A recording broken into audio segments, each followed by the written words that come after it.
an explosive potency in this here coded speech. The Grim Reaper only approaches me holding rosary beads. All I see is red in my target. I'm like a raging bull for that four-finger ring shit. Gold ropes paid in full. I do what you unable to, do you incapable. I'm too Guys, what is up? Welcome to another episode of Maximilian Must Know. This is going to be a quick take, and this is going to be on a fragrance from the house of Dua Fragrances called Canabliss with the Mobster.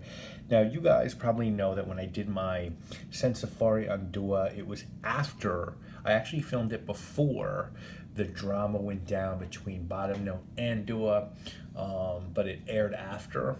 And I stick to everything I said in the video. And in the video, my feeling was sort of that I feel like Dua did a good job, but nothing really blew my mind. I feel like I wanted to see more of their actual creations, not their replica fragrances. So Masham, who again has been nothing but a gentleman with me, I cannot speak on what other dudes associated with Dua are doing or have done, or dudes who work for Dua, because I don't know them and they've never done those things to me, right?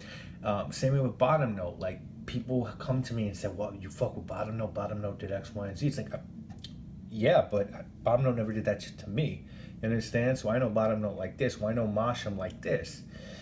And both of them have only been gentlemen with me. So Masham hit me up after the video. He's like, I want to send you something that is an original from ours. It's called Canabliss with the Mobster. If you want to do a video on it, cool. If not, cool as well. So he sent it to me, and I'll talk to you guys about it real quick. It's actually, as of me filming this, it's a limited edition from them. It has a $60 price point, but it's crossed out, and it says $55 as of me filming this. And the notes are tobacco, amber, hash notes, and whiskey. And here's sort of my feeling. I think Mobster is a really good fragrance. I really do. I love the sandalwood and oud hit with a little bit of booze. I think Dua is screwing up the flankers to the Mobster, and I'll tell you why. I think Evening with Mobster, they drowned out everything that was good with Mobster with booze notes. The booze just overwhelmed it. It was too boozy for me. You couldn't smell what I loved so much about Mobster. And with Canabliss with the Mobster, it's the same thing. There's just a marijuana note in here. And guys, you watch my channel, you know I'll keep it 100. I smoked every day of my life from age 16 to 28. Finally, I went out with a chick that was like, yo, you smoke pot, we're not going out. And I was like, cool, I won't smoke pot anymore. And I smoked on the low for a year without her ever catching me. And then I felt bad about it, and I just stopped. And I haven't gone back since then for medical and different reasons.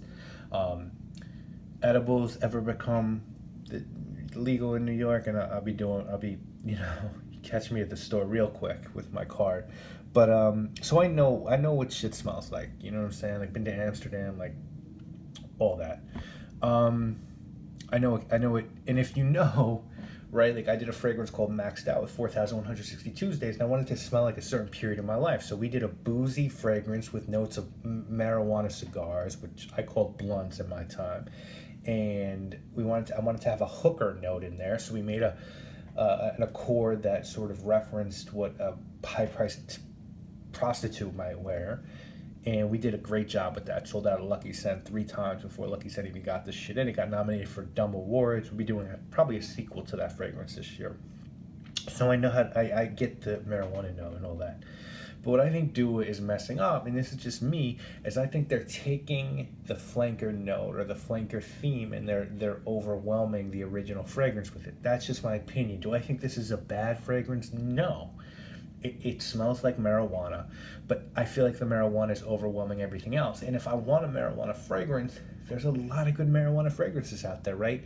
We know, I just did a whole Scent Safari in Aether Arts. And Aether Arts has a whole series of different marijuana themed fragrances. Indica, Holy Hemp, I forget the other one. They're amazing. This quality I can't describe. We know by Killian did the marijuana fragrance in that series with Intoxicated, Smoke for the Soul. I forget the name of the third one. And then the best marijuana fragrance to this day, in my opinion, I'm not going to say it's mine, because I don't really think Maxed Out, I think the marijuana note was super restrained in that one, is Smell Ben did a fragrance called Hungry Hungry Hippies, which smells like pop brownie. So you got this beautiful cannabis note with chocolate. And that shit is just cracking. It's $50. So I wish, guys, if Dua, what I wish you had done is I wish you would relax the cannabis, because I think you have a very good cannabis accord or note, and I wish you had let the sandalwood and oud and booze shine a little bit more, because when I smell this, all I get is cannabis. And there's a lot of people that say Dua fragrances last forever and a day. Not on me, this one did. Rose, I think it's called Rose Nectar or Rose Extrait, what's it called? Rose and Nectar lasted a long time on me. Mobster lasts long. This one doesn't last a long time. I mean, it's dark juice, so I was surprised. I thought, oh, this is a dark juice. This will last longer. It really didn't. Once that cannabis note dies down after about an hour, you're just left with a basic sandalwood. So I appreciate Dua sending this to me. For me, it's not a great fragrance. I think if you're looking for a marijuana fragrance, you can certainly check this one out if you like the Mobster. Again, I think Dua needs to make samples available. That's just my opinion, because I would almost never advise people to buy a fragrance without sampling it. Sometimes I do that. It's pretty rare. I like the theme. I like the way they're going with this Mobster story, but I think they need to blend better. I think right now it's about blending their flankers better. I don't think this is blended well. I think the notes are good, but I think the cannabis dominates this one. I think that was a poor decision to make.